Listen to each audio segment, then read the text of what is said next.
Yo, yo, yo, yo, yo, yo, yo. Welcome back to Casual Conversations with the Homies. We got the homies, Tito and Guru and Tito. How you guys doing? Go ahead, Tito. What up, man? I'm doing all right. Hell of a week, but pretty long week. But hey, man, it's almost March, man. Can you guys believe that? Yeah, we're rolling up to our 1 year anniversary of this. Back in the day when it was called COVID Sports. But in our head, we changed the name because we said COVID was going to end. But it didn't, so we should have just kept the same name. But what's up, Guru? I'm doing great, fellas. How y'all doing out there today? We can't. Everybody's chilling, man. The sun is out in California. Um, yeah, so that's always a good thing. How y'all doing out there in Virginia and the DMV? You watching? The DMV, eh? DMV guy, Cowboys fan. I still don't know how. But all right. Go football team. It's all right. I represent for that area, man. Thank you, Tito. The show's resident Washington fan over Yeah. That's right. Oh man, I feel like I did something wrong. Oh, okay. All right, but anyway, so let's start off with some NFL talk. 'Cause we got some spicy news this weekend. You know, we get some Deshaun Watson talk like always, what the Texans are going to do or not going to do. But a new quarterback has entered this free agent. Well, he ain't a free agent, but he has got some rumblings in the off season. He doesn't want to change teams hypothetically, but he just put, if I was going to change teams, these are the teams I would go to. So Russell Wilson, all pro quarterback for the Seattle Seahawks. He said some things. Go ahead. Who sent this story? Was it you, Tito, or Guru? here. Yes, sir. Go ahead, Tito. Yeah, I mean, I got two questions for you guys. Mm-hmm. Or actually, there's three, right? Or it's a scenario and two questions. Obviously, the scenario is the agent. I think what I saw was from Schefter, but it was he's not asking to be traded, but if he were, he's going to it. So, these are the teams that he wants. So, question one for you guys is: do you guys think he will be traded? And two, what do you make of the list that he gave? And for those watchers out there, if you guys don't know, the list that he gave was the Saints, the Cowboys, the Bears, and the Raiders. You know it. He knows a good team. He knows it. He knows a good team. But go ahead. Go ahead, Guru. Well, first of all, I think for someone like Russell Wilson, who's been in the league for 9 years, two Super Bowl appearances, should have won two, but at least won one, both before the age of 30. And for him to, for the Saints, for the Seahawks to not listen to his suggestions, I think it's showing you that, hey, franchise quarterbacks and players want some empowerment. They want to kind of control the narrative of their destiny. They feel like they're business partners with these organizations. And I think it's just disrespectful for the Seattle Seahawks to put him in this type of situation because, listen, the only reason the Seahawks are relevant is because of Russell Wilson. You got to remember, they play in the Pacific Northwest.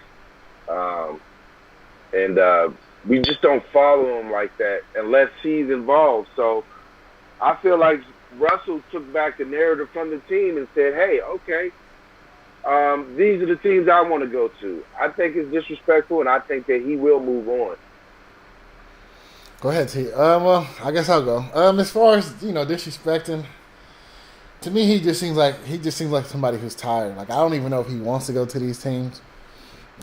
I feel like Russell Wilson is very passive aggressive. Like he has, if you're going to demand a trade or try to go to a new team, say that. Don't say I'm happy. I'm happy where I'm at for now. But if I was to move on, I would want to go to these teams. Like I haven't heard any trade rumors involving him with the organization. So we heard that he might be unhappy, and this is clearly him being unhappy. But I think it's just him asking for help. Like it's a cry for help. Like, hey man, we got to get this offensive line shored up. We got to get he named all the places with better offensive lines. Like the Raiders, to Derek Carr's credit. He had a good year because the offensive line kept him upright.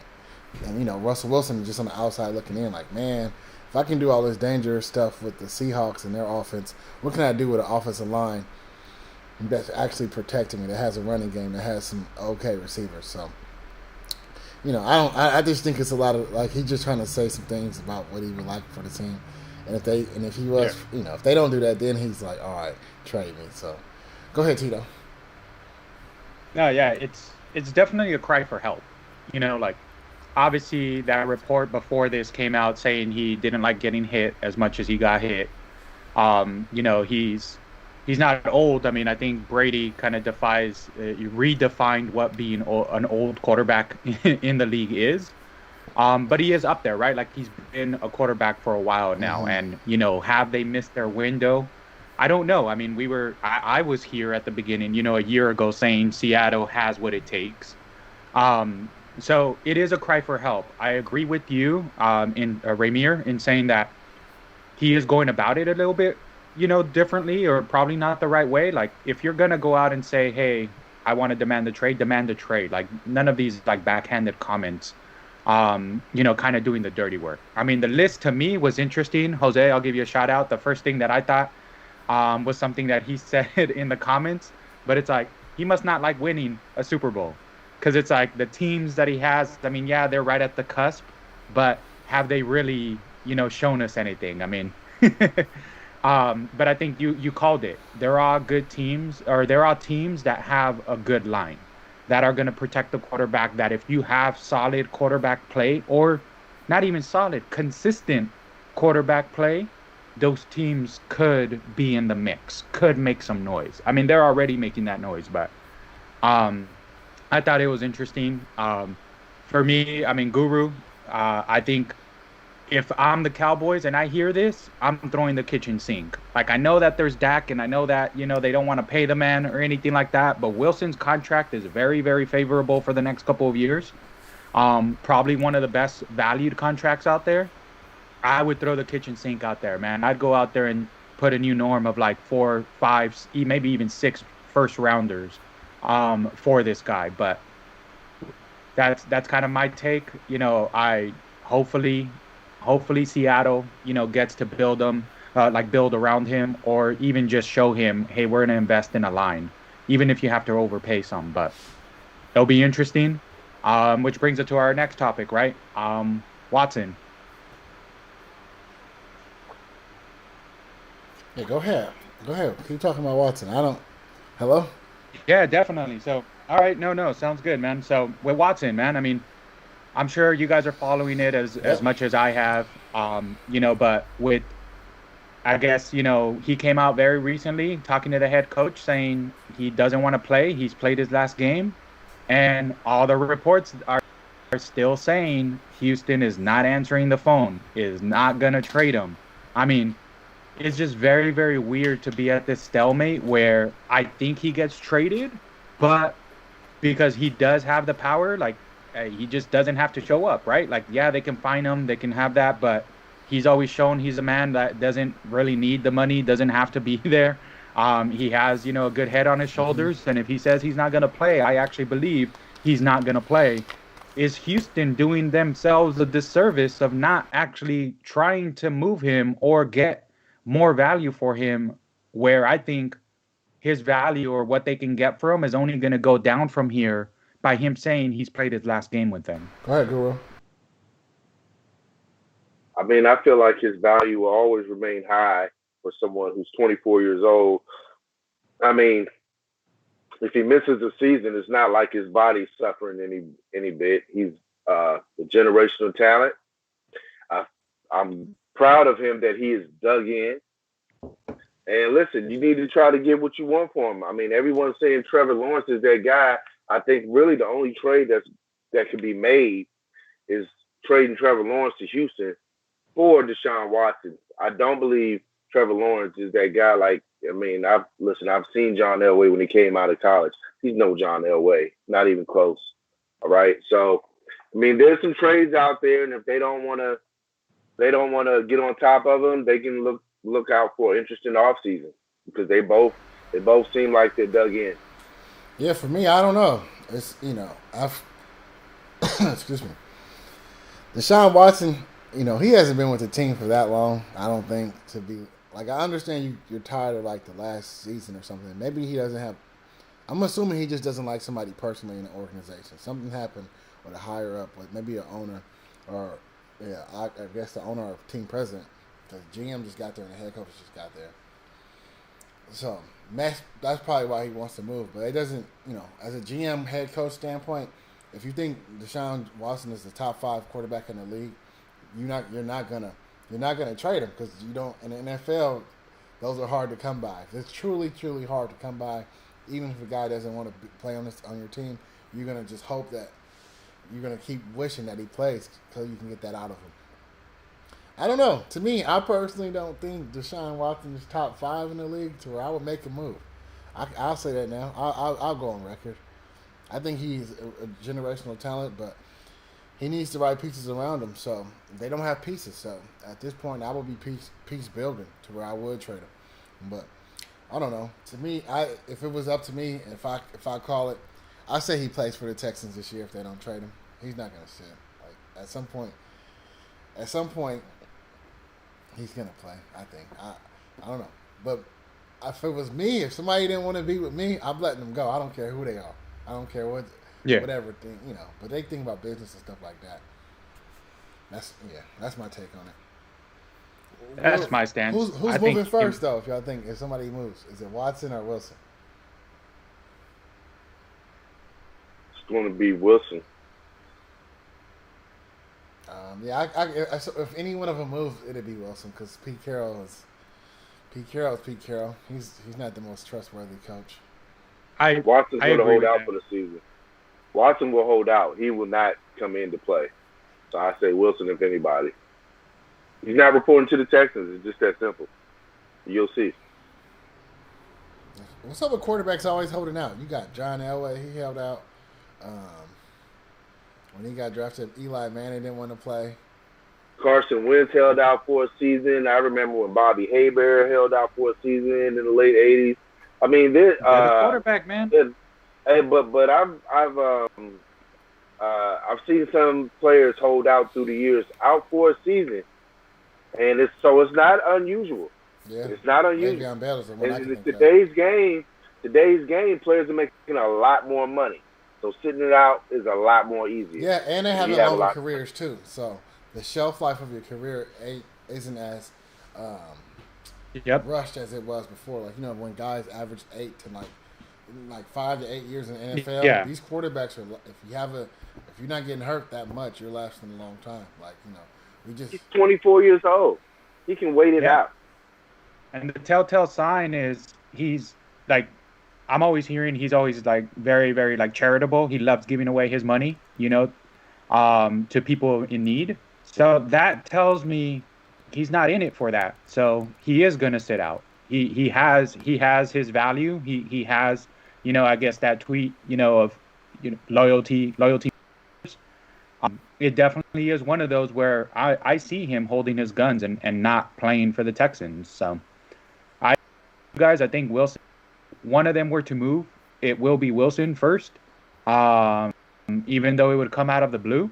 But if it was me, I'm with you, Ramir, man. Like, if somebody told me they didn't want to be there, like, hey, I'm going to try and maximize value. I'm going to try and go, after if I value draft picks, if I value players, you pretty much, with somebody like Deshaun Watson, you can pretty much call up anybody in the league, as opposed to maybe – like 1 or 2 teams, maybe 3, that will hang up on you trying to do something, but everybody else would definitely listen.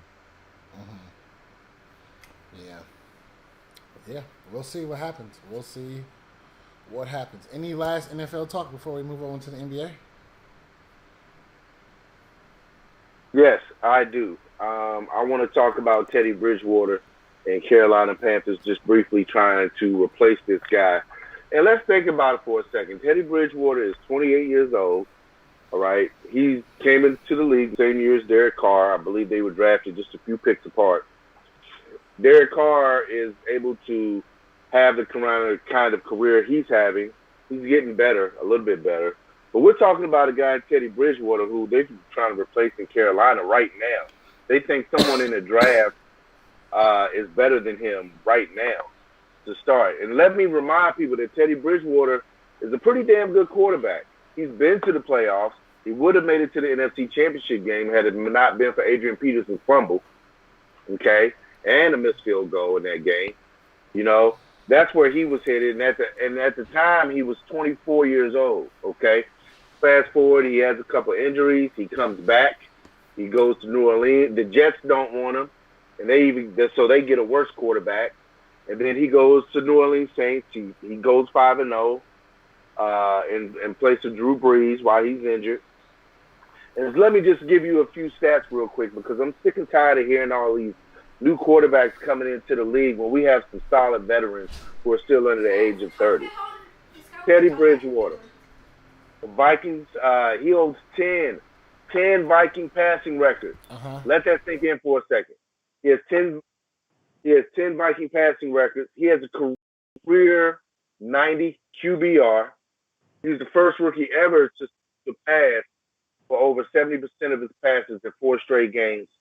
53 touchdowns versus 36 interceptions.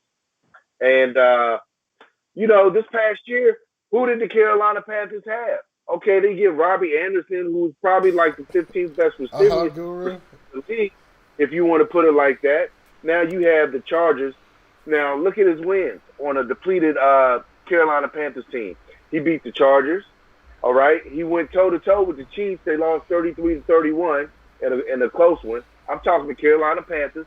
All right, and this was without, I believe, Christian McCaffrey.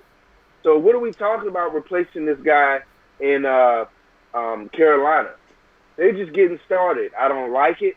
I will not hear anyone talk about these other quarterbacks without mentioning Teddy Bridgewater because he wasn't given a fair shot. And, I'm surprised that no other team is mentioning about even swooping him up. He's a good talent, and I just wanted to get that out. Stop talking about all these other quarterbacks. Teddy Bridgewater is that guy. He should be looked at respectfully. And I guarantee you, he would do better for your team in Washington, and he would do better for your team in Oakland. Tell me he's not better than Derek Carr. Tell me. Guru, I'm not going to tell you that. I think you have a point, Guru, in saying he is a good player, and I would agree that he's your guy. Obviously, Carolina has made it pretty clear that he's not their guy. He can win some games for them, and I think he can get stronger in the second year, especially with that coach. Obviously, they were establishing a new system. They were figuring out,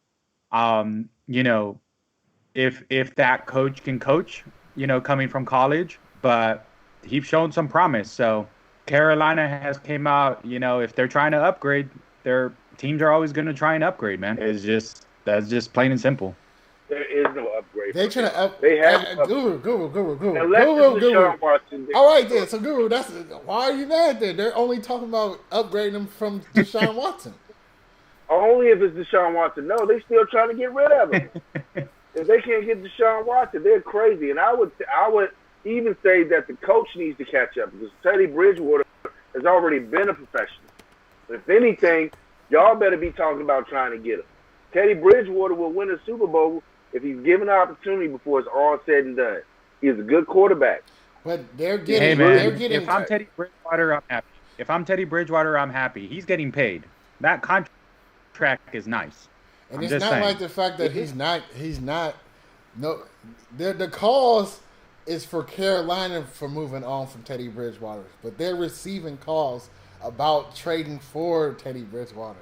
So I don't know, Guru, if you're mad at the Carolina Panthers for disrespecting Teddy Bridgewater in your eyes, but other teams in around the NFL are calling him and see the option of getting Teddy Bridgewater. So people know Teddy Bridgewater can play. I don't like the gloves he has on. He got the small little OJ hands. But other than that, Teddy Bridgewater is serviceable. He was good in Minnesota. He got hurt. He had a good team in New Orleans. And to me, when you go to Carolina, that's what's gonna happen. Like it's a first year coach, not a dumb coach, but a college coach. I'm not a big fan of college coaches coming to the NFL. It's always going to be an experiment in the first year. So, to me, I don't know what I'm more like, what is Carolina thinking? Like, hey, y'all should just sit put and do what y'all want to do as far as like building your team, because nobody wants to come play. I said this during the season, and I said Carolinas are good, but they have no receivers. They have nobody. You know, McCaffrey was out 6 games probably. So more than 6 games. Yeah, so nobody. As I'm saying, Guru, I think your point should be just morally directed at the Carolina franchise. But Teddy Bridgewater's all right, and for Carolina, they're only trying to upgrade him to Deshaun Watson, who you just said was top 5. So that makes sense. And then they're getting calls for Teddy Bridgewater. So other teams are trying to trade for Teddy Bridgewater. So you just do you want him? Who, me? Do you want him in Oakland? Do I want him in Oakland? Is Derek Carr serviceable or is he good? I just want to ask you. Is Derek serviceable?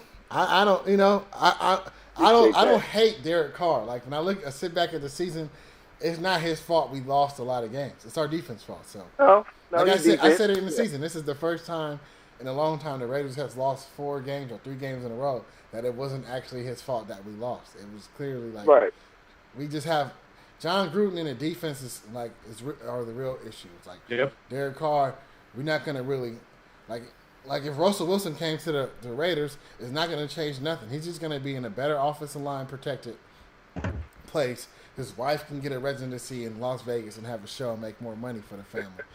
But he's still going to be with a weaker defense. So, all right. So we got a few minutes left. Let's go. Let's transition to NBA talk. So NBA is heating up. You got the Nets are looking like a good team. They kind of gelling. They're actually gelling without Kevin Durant right now. Kevin Durant had to get pulled from the All-Star game, but guess what?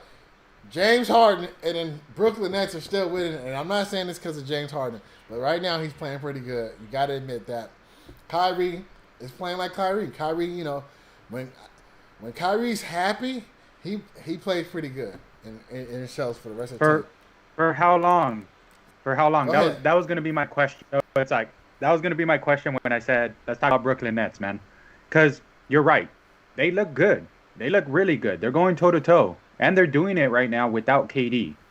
Because KD, when he's there, I mean, KD is turning it. I mean, KD is KD. Like, he hasn't missed a step. He's found his rhythm. But for how long? That was going to be my question, because Harden is actually is playing more point than anything. When Durant's back, Durant's going to want, he has some value in bringing up the ball and making those decisions. And it looks like they found a role. The wild card here is I wanted to get your guys' thoughts on Kyrie. For how long is he going to be able to do what he's been doing, which is he's the third guy. Like, he really is not the main focal. He's scoring. He's doing his thing. And he seems to be happy now that, he took some weeks off and is re-energized and playing. But for how long? Are we going to see the Kyrie that says, I don't want to be on a super team. I want my team. Is he going to be the destroyer of worlds that he has been in other situations? What do you guys think, man? They are playing really, really good. Go ahead, Guru. Well, I go first. I'll be brief. They'll be fine. I think when they get to the playoff, if they start losing, and then it'll just be normal playoff frustrations. But I think they'll be for the rest of the season. I think they're good. I think Kyrie's taking he has a better attitude. The team is gelling. He normally breaks up teams in the offseason, so during the season he'll be fine. Go ahead, Guru. I think they'll be fine. I mean, you have 3 All-Stars on one team. I mean, at least 2 out of 3 is going to be on most nights. Yep. Their only issue will only be just defense. Like, nobody plays defense in the NBA anymore, so as long as they can, because they've given up some losses that they shouldn't have given up. Even though they're hot right now, let's not get it twisted. They don't play defense. And when it comes playoff time, they're going to be tested defensively. And they're going to have to be on to overcome that. Is lost in all of this that I feel like nobody ever talks about is Steve Nash, the head coach. Like, people will never talk about Steve Nash at all. Oh, is he the coach? I forgot. Well, I mean, no news is good news, right? Like, I mean, he's doing the job, right? Like he's finding a way to manage, to manage these guys. He's finding a way to put a winning product out there. But I think you're right. I think it really comes down to what they do in the playoffs. Are they going to play defense? Is it going to be different when you're playing the same team for a potential 7 times in a row? Like learning, doing all of that. Like I think that's where it's going to pay dividends. That's probably where we're going to see Steve Nash when with it. But at the moment, like for whatever reason, I think we said it last show where the NBA is going, but it seems like it's not, or anything like that. Like there is this general theme around the NBA right now that the regular season kind of doesn't matter. Like all these teams, all these elite teams are kind of, oh, I'm hurt. Oh, I'm gonna be out for X amount. Like, I mean, I'm not gonna peg.